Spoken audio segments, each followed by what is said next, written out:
நண்பர்களே, என் மனதில் உதயமானதே உங்களுடன் நான் பேசப் போகிறேன். அவ்வளவுதான், வேற ஒன்றும் இல்லை. அதாவது மக்களாகிய நாம், என்னை சேர்த்துதான், நீங்கள், நான், மக்கள் அனைவரும் சேர்ந்ததுதான் ஒரு உலகம். அதாவது மக்களிடத்திலேயே அதிகமாக விழிப்புணர்வு தேவைப்படுகிறது. அந்த விழிப்புணர்வு தேவைப்படுவதற்கு நாம் என்ன செய்ய வேண்டும் என்றால், முதலில் நம்மளிடம் இருக்கும் ஒரு மூட நம்பிக்கையை கொஞ்சம் நம்ம ஒதுக்கி வைக்க வேண்டும். அவ்வளவுதான். மூட நம்பிக்கை என்றால் நான் உங்களிடம் கூறுகிறேன், கடவுளை பத்தி நான் கூற நினைக்கலை.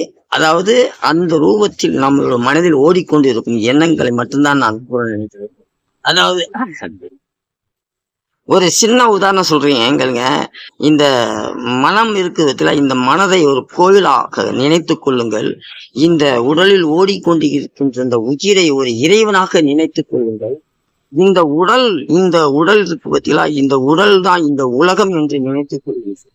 அப்ப இதில் மனசு நாம காங்க முடியாது, மனம் எங்க இருக்குன்னு காங்க முடியாது. அதே மாதிரி உயிர் நம்ம உடல்ல இருக்கிறதே நம்ம உணரத்தான் முடியும், ஒளிய பார்க்க முடியாது. ஆனா இந்த உடலை நாம பார்க்கிறோம், நாம எல்லாம் செய்கிறோம், எல்லா வேலையும் பார்க்கிறோம். அப்படி இருக்கையில இந்த உடலுக்கு தேவையானதை நாம பூர்த்தி செய்யும் போது அங்கதான் நமக்கு விளைவுகள் ஏற்படுகிறது.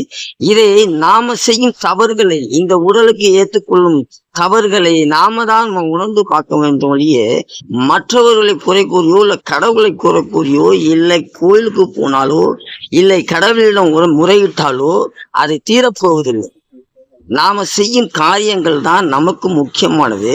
அதில் நல்லதை கெட்டதை ஆராய்ந்து நீங்க நல்லது செய்தால் உங்களுக்கு நல்லது நடக்கும், கெடுதல் செய்தால் உங்களுக்கு கெடுதல் நடக்கும்.